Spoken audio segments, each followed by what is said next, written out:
Last video में हम लोगों ने गिट की बेसिक कमांड्स के एक फ्लो को समझा था। गिटहब से एक रेपो को क्लोन किया था और उसकी रेडमी फाइल में कुछ मॉडिफिकेशंस करके उसको गिटहब पे वापस से पुश किया था। तो इतना सारा कुछ हम लोगों ने एक बेसिक फ्लो समझा था।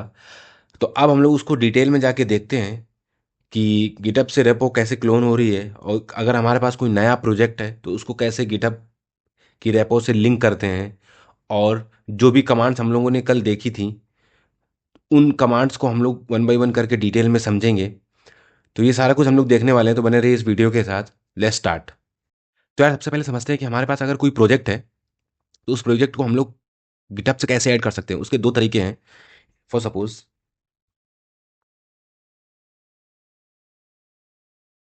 सपोज ये हमारे पास लोकल सिस्टम है। ओके।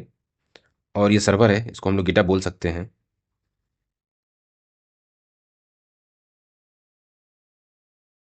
ओके। तो ये लोकल सिस्टम है।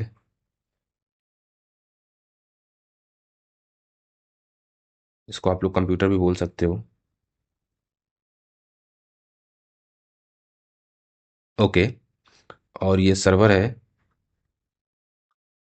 इसको आप लोग गिटहब भी बोल सकते हो।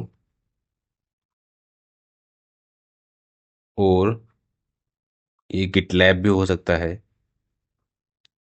गिटहब, गिटलैब, ये ये होस्टिंग सर्विसेज हैं जो कि डेटा को स्टोर करती हैं। ओके।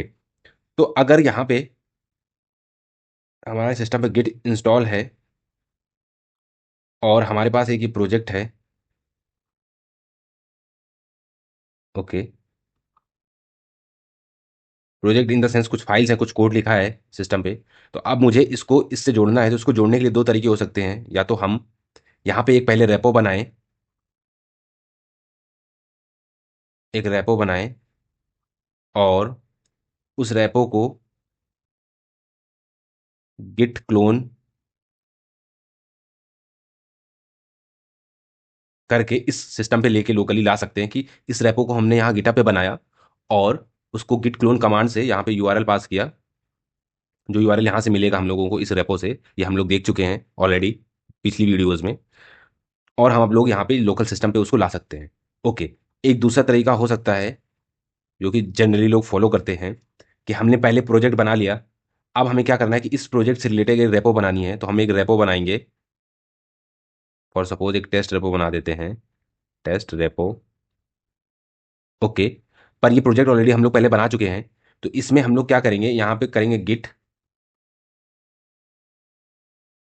इनिट। इसको आप ऐसे समझ सकते हो, ये दूसरा पार्ट है, ये पहला पार्ट था जिसमें क्लोन करना था। फाइन, ये दूसरा पार्ट है या दूसरा तरीका है। इसमें गिट इनिट करेंगे तो हमारा प्रोजेक्ट गिट इनिट हो जाएगा। इट मीन्स कि हमारा प्रोजेक्ट अब गिट की कमांड्स को समझने लगा है। तो गिट की कमांड्स अब हम अपने प्रोजेक्ट में रख चला सकते हैं जब एक बार गिट इनिट करेंगे। तो प्रोजेक्ट के अंदर जब गिट इनिट करते हैं तो डॉट गिट नाम से एक फोल्डर बन जाता है हमारे प्रोजेक्ट के अंदर। ये सारा कुछ हम लोग अभी प्रैक्टिकल करके भी देखेंगे, डोंट वरी।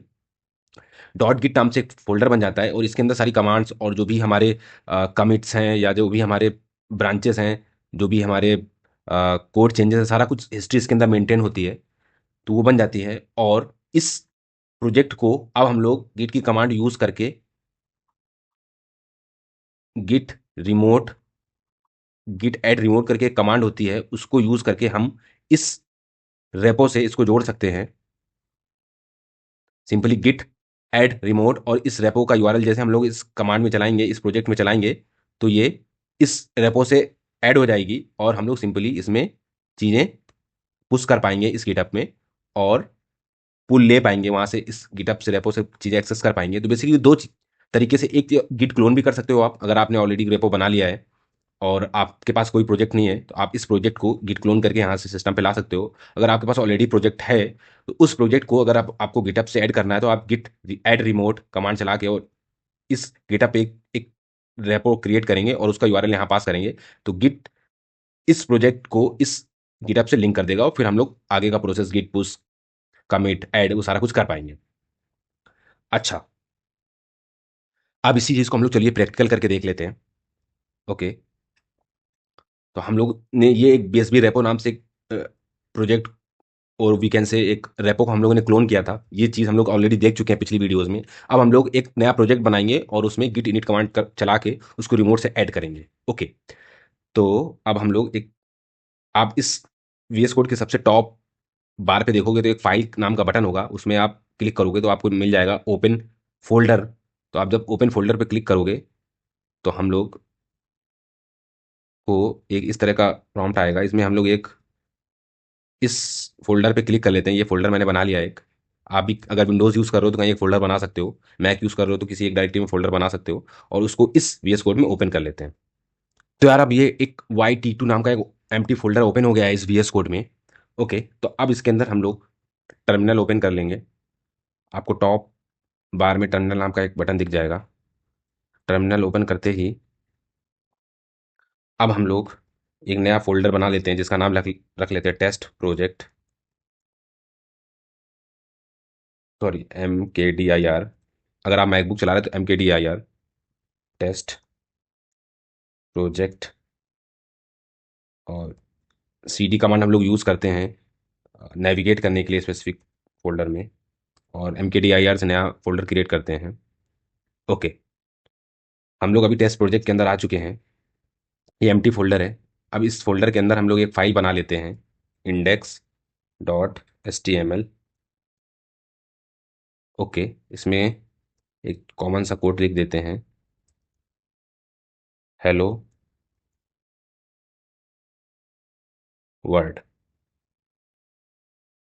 फाइन। तो अभी एक टेस्ट प्रोजेक्ट बन चुका है, इसमें एक फाइल है index.html हेलो वर्ल्ड। अब हम लोग चाहते हैं कि ये प्रोजेक्ट हमें गिटहब से ऐड करना है। ओके, अच्छा एक चीज़ और, आपने देखा होगा कि मैंने अभी इसको क्लियर किया, तो आप इसको क्लियर करने के लिए क्लियर कमांड जैसे टाइप करेंगे, इंटर करेंगे तो ये क्लियर हो जाएगा टर्मिनल। तो आप लोग भी इसको इस तरह से कर सकते हो। अच्छा, अब हम लोग इस टेस्ट प्रोजेक्ट को यहाँ गिटहब में ऐड करने के लिए यहाँ पे एक रेपो बना लेते हैं पहले, टेस्ट प्रोजेक्ट के नाम से।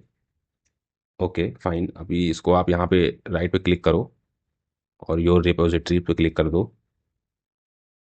ओके,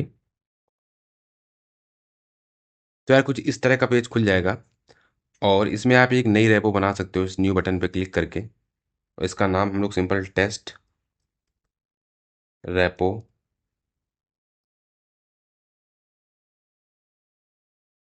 रख देते हैं, और इसको पब्लिक रखते हैं, और रीडमी फाइल इसमें ऐड नहीं करते हैं अभी के लिए, और सिंपल क्रिएट बटन पे क्लिक कर देंगे। ओके, तो ये आपकी एक टेस्ट रेपो बन चुकी है। अभी हम लोग वापस से VS कोड पे आते हैं, और हमने जो ये फाइल बनाई थी index.html, और ये जो टेस्ट प्रोजेक्ट बनाया था, अभी हम इसको उस गिटहब से ऐड करने का ट्राई करेंगे। तो इसके लिए सबसे पहले हमें ये चाहिए कि हमारा जो ये प्रोजेक्ट है, ये टेस्ट प्रोजेक्ट, ये फाइल्स, ये सारा कुछ गिट की कमांड्स को अंडरस्टैंड करे पहले। तो उसके लिए हमें गिट इनिट कमांड चलानी पड़ेगी, जिससे एक गिट की बेसिक एक रिपोजिटरी इसमें ऐड हो जाएगी। उसके बाद ये प्रोजेक्ट हमारा गिट की जो हम नॉर्मल कमांड्स चलाएंगे वो समझने लगेगा। फाइन, तो जब एक बार हम लोग गिट इनिट कमांड चलाएंगे तो इसने लिखा कि इनिशियलाइज्ड एम्प्टी गिट रिपोजिटरी, तो इसने एक गिट रिपोजिटरी इनिशियलाइज कर दी जो कि इस प्रोजेक्ट में ऐड हो गई है। अब इस प्रोजेक्ट के अंदर हम जो भी गिट की कमांड चलाएंगे वो प्रोजेक्ट अंडरस्टैंड करने लगेगा।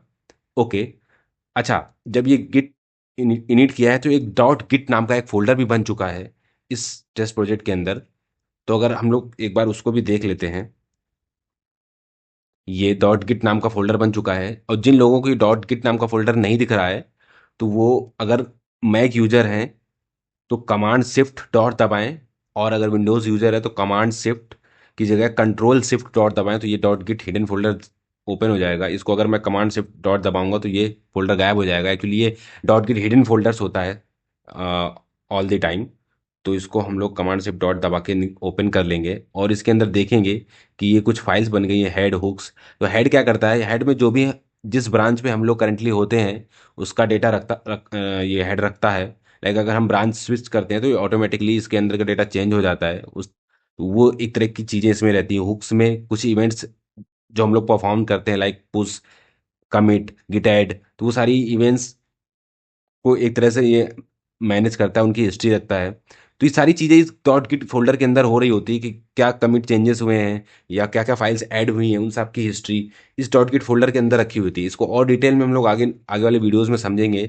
अभी के लिए इसको बंद करते हैं और वापस हम लोग VS कोड में आते हैं। अच्छा, हम लोगों ने ये डॉट गिट इनिट कर लिया है। तो अब इस प्रोजेक्ट को हम लोग गिटअप पे ऐड करने का काम करते हैं। तो एक काम करते हैं, सबसे पहले हम लोग इसमें गिट ऐड डॉट कमांड चलाएंगे, जो कि इस फाइल को index.html फाइल को गिट स्टेजिंग स्पेस में ऐड कर देगा। इसका मतलब यह है कि गिट में ये फाइल्स ऐड हो जाएंगी, और डॉट का मतलब है कि जितनी भी फाइल्स इसके अंदर होंगी सारी ऐड हो जाएंगी। लेकिन अभी अगर मैं इसका नाम भी यहाँ पे इंटर कर दूंगा index.html, तो ये केवल ये वाली फाइल ऐड कर देगा, और ये फाइल ऐड हो चुकी है। ये स्टेजिंग सर्वर पे हो चुकी है ऐड। अभी इसको कमिट भी करना पड़ेगा। तो गिट कमिट -m, इसके अंदर एक मैसेज डालना होता है कि हमने क्या कमिट किया है। तो अभी के लिए हम लिख देते हैं कि इनिशियल कमिट है, पहला कमिट है। ओके, इनिशियल की स्पेलिंग करेक्ट कर लेते हैं।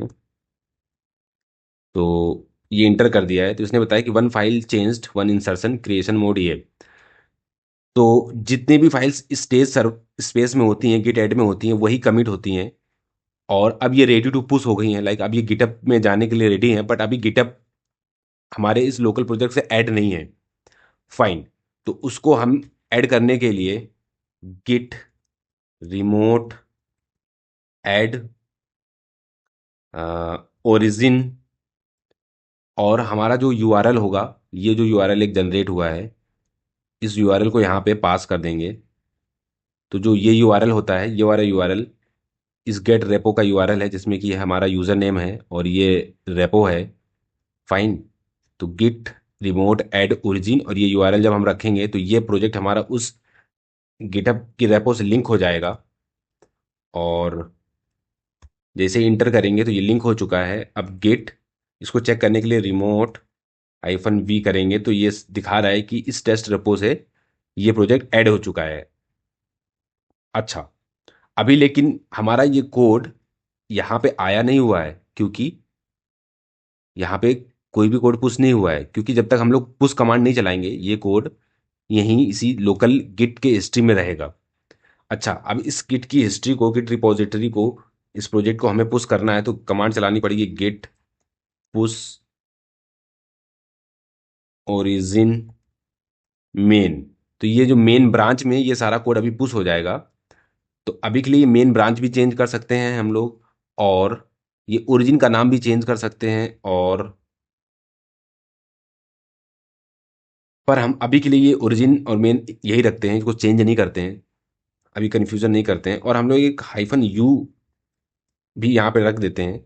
इसका मतलब ये है कि जब भी हम आगे कभी गिट पुश करेंगे या जो भी फाइल्स ऐड करेंगे या उनको पुश करेंगे, तो हमें ये ओरिजिन मेन बार बार लिखना नहीं पड़ेगा। लाइक ये बाई डिफॉल्ट इस मेन ब्रांच में ही पुश करता रहेगा। तो उसके लिए ये -u लगा दिया हम लोगों ने। और जब ये इंटर करेंगे तो अब ये बताएगा कि इसने कंप्रेस करके ऑब्जेक्ट के रूप में ये मेन ब्रांच में ये सारा कोड पुश कर दिया है। अच्छा, अभी इसको जब हम लोग रिफ्रेश करेंगे तो हमारे पास ये index.html फाइल आ चुकी है सर्वर पे, और इसको जब ओपन करेंगे तो ये हेलो वर्ड यहाँ पे पी टैग के अंदर लिखा हुआ है। फाइन। तो अभी हम लोगों ने देखा कि लोकल प्रोजेक्ट को हम लोगों ने गिटअप पे कैसे ऐड किया, और गिटअप की बेसिक जो गिट की बेसिक जो कमांड्स होती हैं उनको भी हम लोगों को फॉलो अप किया। और इसकी प्रीवियस वीडियो में हम लोगों ने ये देखा था कि लोकल जो सिस्टम होता है उस पर गिटअप पे अगर कोई प्रोजेक्ट रखा हुआ है तो उसको कैसे क्लोन करते हैं, वो भी देख चुके हैं। अब आगे हम लोग गिट की जो कमांड्स होती हैं, गिट ऐड कमिट पुश, इनको डिटेल में समझेंगे आगे आने वाली वीडियो में। और और in depth dot git folder के अंदर क्या होता है उसके और डेप्थ में जाएंगे। तो बने रहिए इस चैनल के साथ। Please subscribe, like and share the video. Thank you.